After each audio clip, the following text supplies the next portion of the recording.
सबसे पहले डॉक्टर साहब नमस्कार, स्वागत है आपका।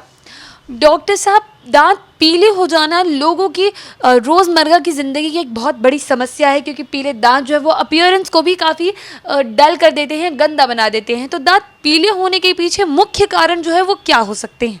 देखिए, दांत पीले होने के पीछे मुख्य कारण दांतों का सफाई नहीं होना। अगर मैं सबसे साधारण शब्द में बोलूं तो यही बात है कि अगर आप दांतों का सफाई अच्छे तरीके से नहीं करते हैं तो दांत पीला होता है। ये पीला होता कैसे है? तो एक तो बहुत कॉमन है, जैसे हम लोग जो भी खाना खाते हैं, स्पेशली अपने इंडियन कल्चर में हर चीज़ में हल्दी का आदत है। वो हेल्दी चीज़ है हल्दी, लेकिन हल्दी से टूथ में हल्का स्टेन आता है। वो कोई इशू नहीं है, उसको आप नॉर्मल ब्रश से हटा सकते हैं, हट जाता है। सेकंड जो ये पीलापन आता है वो सिगरेट स्मोकिंग और जो बिहार में बहुत कॉमन है गुटखा च्यूइंग एंड तंबाकू च्यूइंग, टोबैको च्यूइंग, तंबाकू च्यू करने से। तो अगर पेशेंट सिगरेट पीता है तो उसको टाइम टू टाइम दांतों की सफाई करानी चाहिए, प्रोफेशनल क्लीनिंग, और नहीं तो खुद से तो नहीं हो सकता है, क्योंकि स्टेन ऐसा होता है कि आसानी से नहीं हटेगा। कई लोगों को टी स्टेन भी होता है, तो टी स्टेन भी कॉमन बहुत तो नहीं कह सकते, बट हाँ, चाय पीने के वजह से भी स्टेन होता है। जो लोग दिन भर में 8 से 10 कप चाय पीते हैं और मॉर्निंग इवनिंग ब्रश नहीं कर पाते हैं 2 टाइम, तो ऐसे लोगों में भी स्टेन होता है।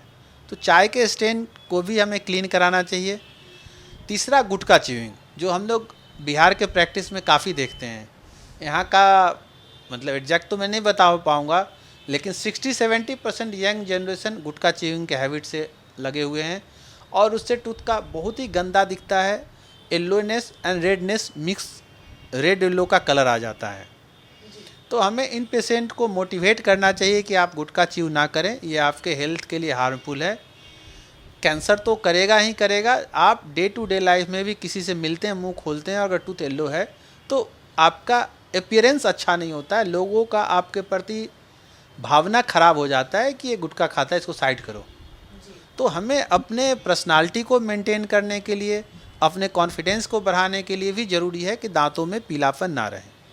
इसके अलावा एक और, ये तो मैंने बेसिक बताया, एक और बात होता है कि जो कुछ लोग अच्छे से ब्रश नहीं करते हैं उनके दांतों में कैलकुलस जम जाता है, और कैलकुलस का टेंडेंसी, कैलकुलस कुछ और नहीं, कैल्सिफाइड प्लाक है। जो मुंह में प्लाक का लेयर होता है उसको कैल्सिफाइड हो जाता है तो हार्ड हो जाता है, और उसको हम लोग कैलकुलस कहते हैं। तो ये कैलकुलस का टेंडेंसी होता है कि हमारे खाने के स्टेन को पकड़ लेता है, और वो फिर आसानी से नहीं जाता जब तक कि उसको प्रोफेशनली क्लीन नहीं किया जाए। डॉक्टर साहब, एक चीज़ जो है वो मैं ये जानना चाहूँगी कि दांतों का जो पीलापन है, क्या वो कभी दांतों से जुड़ी किसी बीमारी की वजह से भी हो सकता है, या अगर बीमारी के दौरान लोग दवाइयाँ खाते हैं तो दवाइयों की वजह से भी कभी ये हो सकता है? हाँ, ये तो मैंने नहीं बता पाया।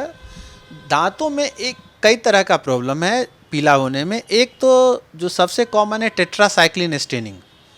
अगर किसी बच्चे को 14 साल से कम एज में टेट्रासाइक्लिन दिया जाता है, जिसमें टूथ का ग्रोइंग फेज चलते रहता है, तो टेट्रासाइक्लिन एक एंटीबायोटिक है, बहुत कॉमन एंटीबायोटिक है, जो स्किन स्पेशलिस्ट यूज करते हैं। इवन हम डेंटिस्ट भी यूज करते हैं कई बार मसूड़े के डिजीज़ में, मसूड़े की बीमारियों में। तो टेट्रासाइक्लिन स्टेनिंग बहुत कॉमन होता है, इसलिए यंग एज में या प्रेग्नेंट लेडी में टेट्रासाइक्लिन प्रिस्क्राइब नहीं किया जाता है। इसके अलावा एक और प्रॉब्लम है दांत का घिसना, जिसको हम लोग वेस्टिंग डिजीज़ कहते हैं। टूथ में क्या होता है कि जो टूथ का मेन बल्क है वो डेंटिन होता है। डेंटिन येलो कलर का होता है। तो अगर आपने किसी तरह से टूथ को घिस के इनामेल लेयर को हटा दिया, जैसे बहुत लोग गूल यूज करते हैं या हार्ड ब्रश यूज करते हैं, तो वो टूथ भी येलो दिखने लगता है। या एक और चीज़ होता है, हम लोग बोलते हैं ब्रक्सिज्म। बहुत लोग का हैबिट होता है कि जब आप स्ट्रेस में होते हैं या शांत होते हैं तो दांत किटकिटाना, दांत को रगड़ना अपने में। तो ऐसे पेशेंट को भी serious psychological and dental treatment का नीड होता है, और वहाँ टूथ दिन प्रतिदिन पीला दिखने लगता है घिसने के कारण। तो एक तो आपने दवाई पूछा, टेट्रासाइक्लिन कॉमनली मैंने बताया। उसके बाद बीमारी बता दिया, वेस्टिंग डिजीज। देन फ्लोरोसिस के कारण भी टूथ में पीलापन आता है। और एक होता है इनामेलो हाइपोप्लेसिया, जो इनामेल को डेवलप करना है वो प्रॉपर डेवलप नहीं होता है, डेवलपमेंटल एनोमलीज कहिए या डेवलपमेंटल एबनॉर्मलिटीज कहिए, उस एबनॉर्मलिटी के कारण वो टूथ पीला दिखने लगता है और उसका ऊपर का लेयर हट जाता है। तो इन सब का अगर हम ट्रीटमेंट का चर्चा करें, आखिरी सवाल इस वीडियो के लिए मैं यही करना चाहूँगी सर कि जब भी कोई पेशेंट दांत पीले होने की समस्या लेकर आता है तो इलाज उनके लिए क्या क्या उपलब्ध है? देखिए डॉक्टर के लिए सबसे इम्पॉर्टेंट पॉइंट होता है इटियोलॉजी, उसको जानना कि उसका कारण क्या है और उस कारण के अनुसार ही हम ट्रीटमेंट दे सकते हैं। जैसे सबसे पहले मैंने कहा डिफरेंट टाइप ऑफ फूड से, जैसे फूड से, चाय पीने से, सिगरेट से, गुटखा से, ये सब स्टेनिंग को हम लोग टूथ क्लीनिंग करते हैं, प्रोफेशनल क्लीनिंग, उसके साथ पॉलिशिंग करते हैं और साथ में ब्लीचिंग भी करते हैं। जैसे हमारे यहाँ लेजर अवेलेबल है, जो लेजर पटना में बहुत कम जगह अवेलेबल है, इस वाट का, हाई वाट का, तो उससे हम लोग बहुत आसानी से ब्लीचिंग कर पाते हैं पेशेंट को। सो स्केलिंग, पॉलिशिंग एंड ब्लीचिंग। तीसरा जो अलग तरह का मैंने कहा कि टेट्रासाइक्लिन स्टेनिंग है या इंटरनल स्टेनिंग है, तो उस केसेस में भी स्केलिंग, ब्लीचिंग के अलावे हम लोग जो वॉकिंग मेथड से ब्लीचिंग होता है, केमिकल मेथड से होता है, उसका यूज करते हैं। अब वेस्टिंग डिजीज है, जैसे मैंने कहा कि आपको पेशेंट में टेंडेंसी होता है ब्रक्सिज्म का, तो ब्रक्सिज्म का ट्रीटमेंट हम लोग देते हैं, नाइट गार्ड देते हैं पेशेंट को।